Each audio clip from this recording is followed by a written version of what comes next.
बांग्लादेश की औरतें घर में घोड़े क्यों पालती हैं और रात को घोड़ों से क्या काम करवाती है, ये वजह जानकर आपके होश उड़ जाएंगे। मैं अपने क्वार्टर में आंखें बंद करके सोने के लिए लेटा ही था कि अचानक ही मुझे मालकिन की घोड़ा रैम्बो की आवाज़ आई और मैं चौंक गया। कुछ देर पहले तो मैं उसके अस्तबल की तरफ से वापस लौटा था, वो अपनी जगह बिल्कुल ठीक ठाक था। फिर अचानक से ऐसा क्या हो गया था कि वो बुरी तरह हिनहिना रहा था। कुछ देर में ऐसे ही अपनी जगह पर लेटा रहा, लेकिन जब मुझे लगा कि रैम्बो की आवाज़ कुछ नॉर्मल नहीं है बल्कि हमेशा से कुछ अलग है, जैसे उसे कोई परेशानी हो, तो मुझसे रहा नहीं गया। उसकी देखभाल मेरी जिम्मेदारी नहीं थी, लेकिन मैं जानवरों के मामले में बहुत ज़्यादा दिलचस्प था, इसलिए इतनी रात को अपना बिस्तर छोड़कर क्वार्टर से बाहर निकल आया। क्योंकि बहुत ज़्यादा ठंडी थी, शायद उसको भी कोई तकलीफ हो रही थी। जैसे ही मैं अस्तबल के पास पहुंचा तो वहां के मंजर ने मेरे होश उड़ा कर रख दिए। मुझे अपनी आंखों पर यकीन नहीं आया।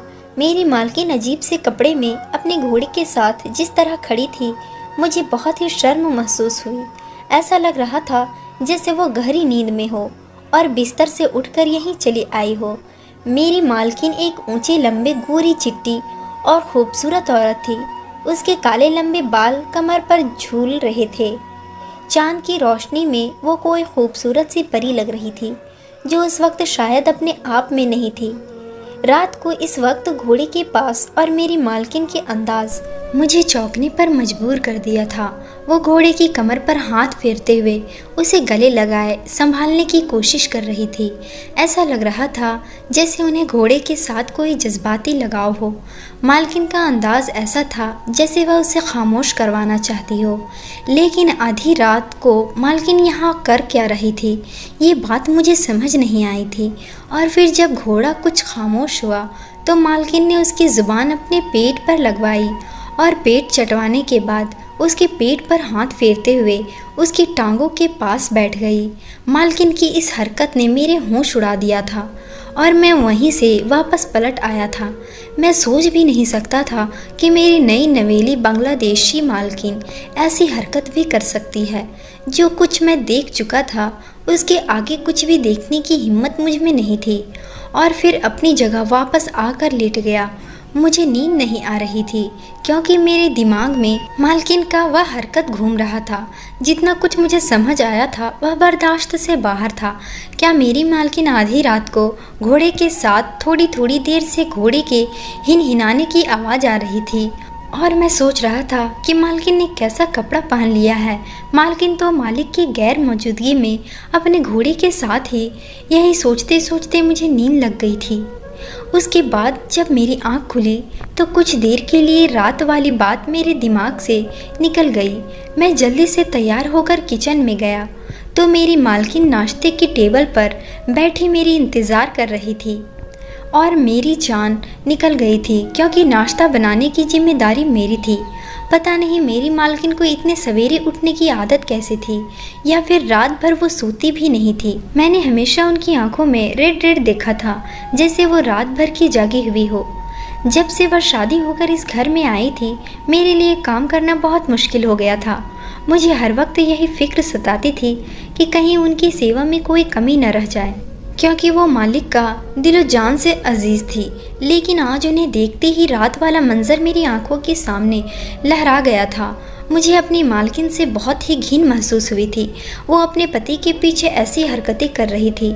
मैं अपने मालिक का वफादार नौकर था और यह बात मेरे लिए बर्दाश्त से बाहर था। कोई औरत मेरे मालिक को ऐसा धोखा देकर अगर कोई और औरत होती तो मैं मालिक को रात वाली बातें पहले ही बता देता।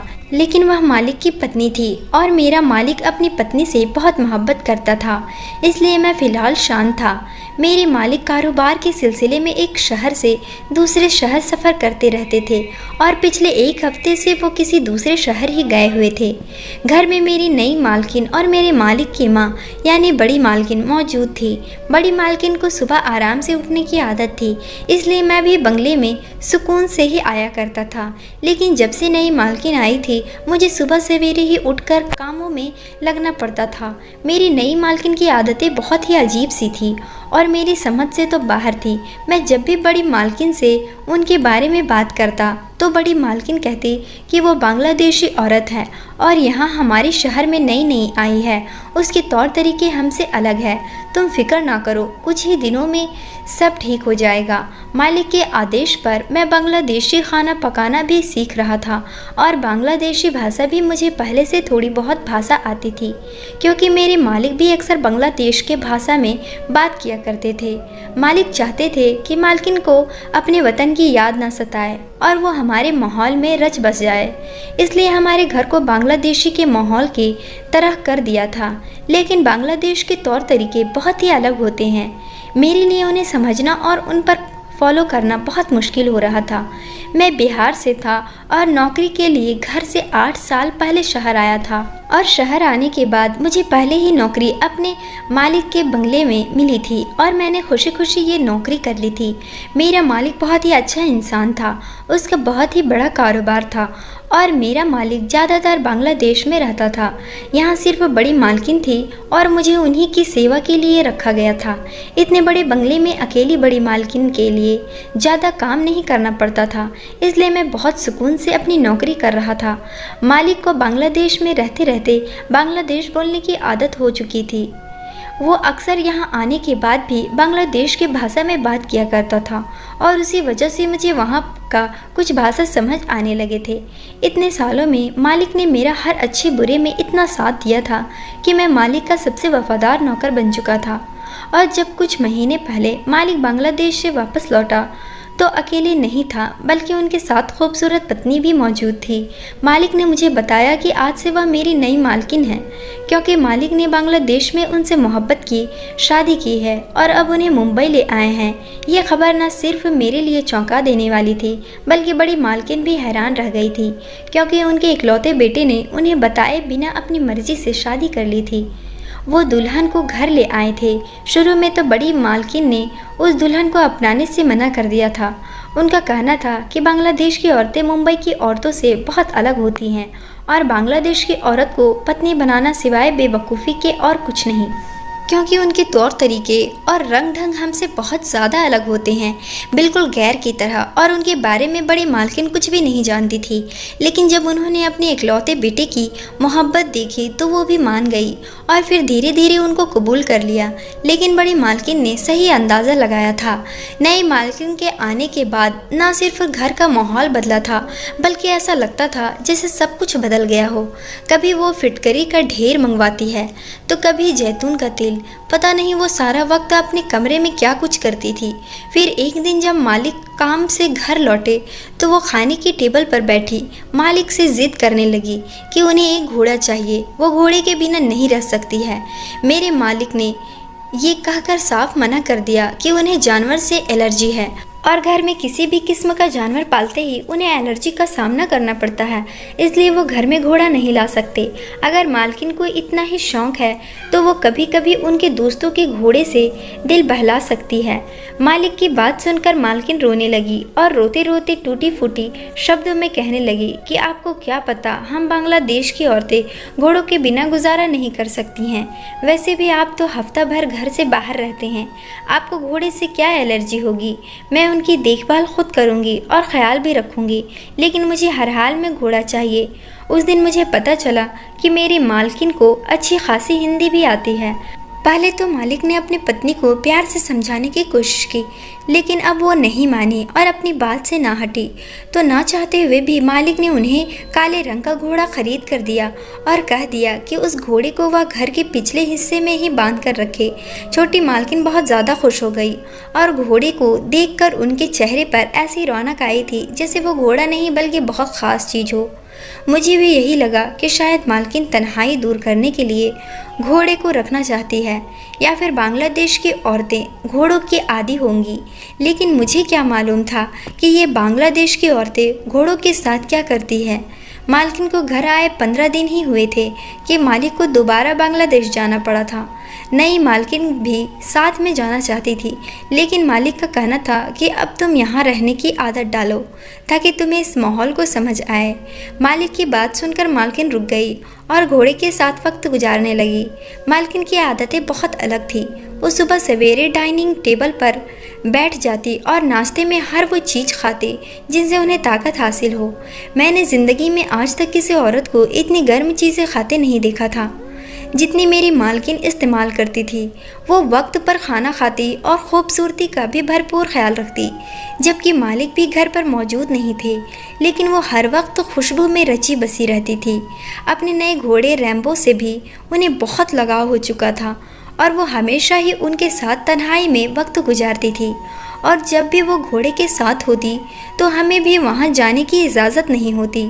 मालिक को गए एक हफ्ता ही गुजरा था। एक दिन घोड़े की आवाज़ पर मैं कमरे से निकला तो ये देखकर मेरे होश उड़ गए कि मेरी मालकिन आधी रात को घोड़े के साथ मोहब्बत और लगाव का इजहार करते हुए वो घोड़े की टांगों के पास बैठी थी। मेरी जान निकल गई थी। उसके आगे का मंजर देखे बिना मैं वापस लौट आया था, लेकिन मैं इतना बेवकूफ़ नहीं था कि ये ना समझ सकता कि मालकिन क्या कर रही है। मैंने सोचा था कि मैं मालकिन का पूरा सच अपनी आंखों से देखूंगा और फिर मालिक को इस बारे में बताऊंगा, क्योंकि उससे ज़्यादा चुप रहना मेरी वफादारी के ऊपर थप्पा था।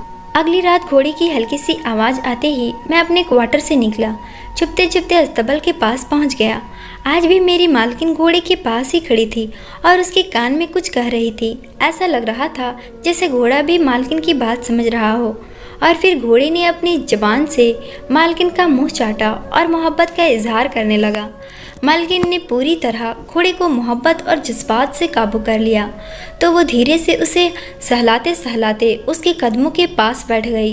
ये सब देखकर मेरा सांस सीने में ही अटकने लगा। आगे की मंजर ने मेरे होश उड़ा कर रख दिए। आज की रात मैंने पूरा मंजर अपनी आंखों से देखा था। मुझे समझ नहीं आया था कि मालकिन ने ऐसी हरकत क्यों किया, इसलिए उन्होंने मालिक से घोड़े की जिद की थी। बड़ी मालकिन ने ठीक ही कहा था कि बांग्लादेश की औरतें के बारे में कुछ नहीं कहा जा सकता कि वो मुंबई की औरतों जैसी नहीं होती। और आज बड़ी मालकिन की बात का मतलब मुझे सही से समझ आया था। मेरी मालकिन ने जो कुछ किया था वैसा मैंने आज तक नहीं देखा था, इसलिए मैंने खामोशी से पूरा मंजर देखने के बाद वापस अपने क्वार्टर में आया था और सोच रहा था कि मुझे इस बारे में बात करनी चाहिए या नहीं। मालिक को वापस आने में अभी हफ्ता बाकी था और यह एक हफ्ता मैं अपनी नई मालकिन की हरकतों को देखना चाहता था। अगली रात मेरी मालकिन जब आधी रात तक घोड़े के साथ वक्त गुजार कर अपने कमरे में वापस लौटी तो उस वक्त मैं अपने क्वार्टर में वापस आ जाने के बजाय दबे पाँव मालकिन के कमरे तक पहुंच गया और खिड़की से अंदर का मंजर देखा तो मैं ये देखकर बहुत हैरान हुआ, क्योंकि मालकिन ने तो कमरे में जाकर उससे भी अनोखी हरकत की थी। मेरी नई मालकिन कुछ ऐसा कर रही थी जो सही नहीं था, तभी उसे आधी रात को सहारा लेना पड़ रहा था और अपने घोड़े के साथ उनका रिश्ता मेरे लिए खामोश रहना पॉसिबल नहीं था।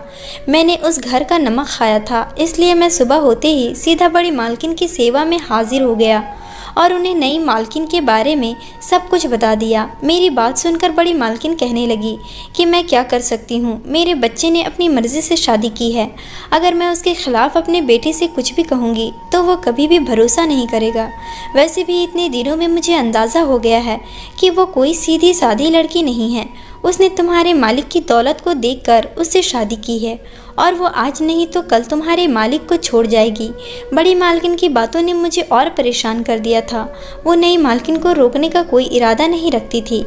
उनका मानना था कि इस तरह वो अपने बेटे से दूर हो जाती और उनकी बात एक हद तक ठीक भी थी, लेकिन मेरा खामोश रहना ठीक नहीं था। इसलिए मैं हर गुजरते दिन के साथ मालिक की वापसी का इंतज़ार करने लगा। हर रात मैं बहुत ही बेचैनी से मालिक की वापसी का इंतज़ार कर रहा था, क्योंकि घोड़े की आवाज़ मेरे कानों में आती और मैं जान जाता कि मालकिन क्या कर रही है। पता नहीं मेरी मालकिन कैसी औरत थी, या शायद बांग्लादेश की औरतें ऐसा ही करती है। पूरा एक हफ्ता गुजरने के बाद जब मालिक वापस आए तो आते ही मालकिन को गले से लगाया और अपनी मोहब्बत का इजहार करने लगे। मैं जो पीछे खड़ा था ये सोचने लगा कि पता नहीं मुझे मालिक से यह बात करनी चाहिए या नहीं। अगर मालिक मेरी बात का यकीन ना करे तो मेरी 8 साल पुरानी नौकरी को ख़तरा हो सकता था, और अगर उनकी पत्नी अपने किए का इकरार नहीं करती तो मेरा क्या होता। मैं किस तरह तरह मालिक के सामने खुद को सही साबित करता और उनकी पत्नी क्यों इस बात का इकरार करेगी कि उनकी गैर मौजूदगी में आधी रात को घोड़े के साथ क्या कर रही है। जब मेरा मालिक आराम करने के बाद कमरे से बाहर निकला और मुझे अपने पास बुलाकर घर के बारे में बात करने लगे जैसे कि वो हमेशा करते थे, तब मुझे यह मौका सही लगा कि मैं मालिक को मालकिन की हकीकत बता दूं। मालिक मुझ पर भरोसा करते या ना करते, मेरा नमक हलाल हो जाता, यही सब सोचा और फिर मैंने मालिक को बता दिया कि रात के अंधेरे में मालकिन किस हालात में घोड़े के पास आया करती थी। मेरी बात सुनकर मालिक बेयकीनी से मेरी तरफ देखते हुए कहने लगे, ये कैसे मुमकिन है? रीना को घोड़ों से बहुत मोहब्बत है, लेकिन उसका ये मतलब नहीं है कि वो कोई ऐसी हरकत करे, और भला ऐसा करके उसे क्या हासिल होगा? वो तो मुझसे बहुत मोहब्बत करती है और हमारी ज़िंदगी में किसी चीज़ की कोई कमी नहीं। मैंने मालिक के आगे सर झुकाया और कहा कि मेरा काम आपसे वफादारी था, बाकी मालकिन क्या करती है और क्यों करती है ना ही ये जानना मेरा मसला है और ना ही मुझे इस बात से लगाव, लेकिन मुझे डर है कि कहीं मेरा मुंह बंद रखना आपको नुकसान न पहुंचा दे, क्योंकि जो कुछ मालकिन कर रही है उससे आपको नुकसान हो सकता है। मेरी बात सुनकर मालिक शांत हो गए और उन्होंने अपनी पत्नी को बुलाया और कहा कि मैं आज की रात दूसरे शहर जा रहा हूँ और एक बार फिर तुम्हें अकेले रहना होगा। मैं अपने मालिक को बहुत अच्छी तरह जानता था, इसलिए उनका बात सुनकर मैं समझ गया कि वो सब कुछ अपनी आंखों से देखना चाहते हैं। मालिक की बात सुनकर मालकिन थोड़ी देर खामोश रही और फिर कहने लगी कि जल्दी वापस आ जाइएगा। मालिक खामोशी से रात का अंधेरा होने से पहले ही घर से निकल गए और पीछे से घुसकर मेरे क्वार्टर में पहुंच गए। जब मैं रात को अपने कमरे में पहुंचा तो मालिक को देखकर हैरान रह गया।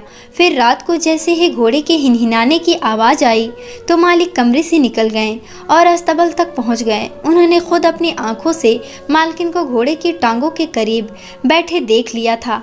मालिक को तो यकीन ही नहीं आ रहा था कि उनकी पत्नी ऐसा भी कर सकती है। मालिक फौरन मालकिन के पास पहुंच गए। उनको देखकर मालकिन के चेहरे का रंग उड़ गया और जब मालिक ने गुस्से में मालकिन से सवाल जवाब शुरू किए तो उनकी बोलती बंद हो गई। मालिक का गुस्सा हद से बढ़ा तो मालकिन रोने लगी और फिर मालकिन एक ऐसी सच्चाई बताई जिसे सुनकर मैं और मालिक दोनों ही हैरान रह गए। मालकिन ने रोते हुए बताया कि जब वो शादी करके मालिक के साथ इस घर में आई तो सब कुछ उनके लिए नया था। उन्हें यहाँ के रस्म व रिवाज की कुछ खबर नहीं थी और ना ही इस देश की आदत। वो बहुत ज़्यादा परेशान थी और ऐसे मालिक भी उन्हें छोड़कर कारोबार के सिलसिले में दूसरे देश जाने वाले थे कि तभी उन्हें मालिक की मम्मी यानी बड़ी मालकिन ने अपने कमरे में उन्हें बुला लिया और बड़ी मालकिन ने रीना मालकिन को बताया कि मालिक के कई लड़कियों के साथ पहले भी रिश्ता रहे हैं और अब भी मालिक जब भी दूसरे देश जाते हैं तो वहाँ भी उनके कई लड़कियों से दोस्ती रहती है। अगर वो मालिक को जल्द से जल्द बच्चे की खुशी दे देगी तो उनके बच्चे मालिक के पैरों की जंजीर बन जाएंगे और मालिक कभी भी किसी और की तरफ नहीं जाएंगे। ये सुन के रीना मालकिन बहुत ज़्यादा परेशान हो गई, क्योंकि वो घर वालों के खिलाफ जाकर मालिक से शादी करके हमारे देश आई थी और अगर ऐसे में मालिक उनके साथ कोई धोखा करते तो वो बेसहारा हो जाती। यही सोचकर जब वो परेशान हुई तो बड़ी मालकिन ने बताया कि अगर किसी घोड़े के साथ प्यार मोहब्बत से रहेगी और उसकी दुम को बालों को काट कर अपने तकिए के नीचे रखा करेगी तो जल्द ही उनके घर बच्चे हो जाएंगे।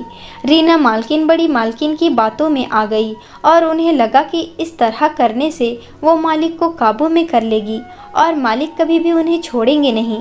उन्होंने बड़ी मालकिन के कहने में आकर ही मालिक के सामने ये झूठी बात कही थी कि बांग्लादेश की औरतें घोड़े के बिना नहीं रह सकती।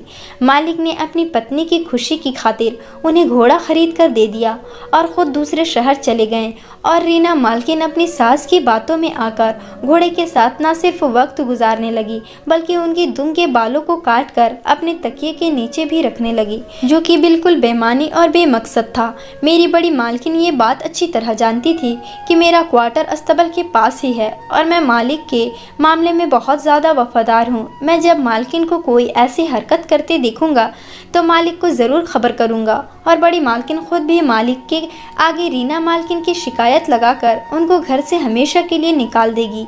बड़ी मालकिन ने रीना मालकिन को सीधी तरह तो इस घर से नहीं निकाला, इसलिए उन्होंने ये अजीब सा खेल खेला था और मैं भी उनका शिकार बन गया। अगर मालिक खुद से सच्चाई जानने की कोशिश न करते तो शायद वो भी मालकिन को इसी तरह समझते जैसा कि मैं समझ बैठा था। सारा सच पूरी तरह खुलकर मालिक के सामने आ गया था और मैं भी शर्मिंदगी से मालकिन के आगे सर झुका लिया था।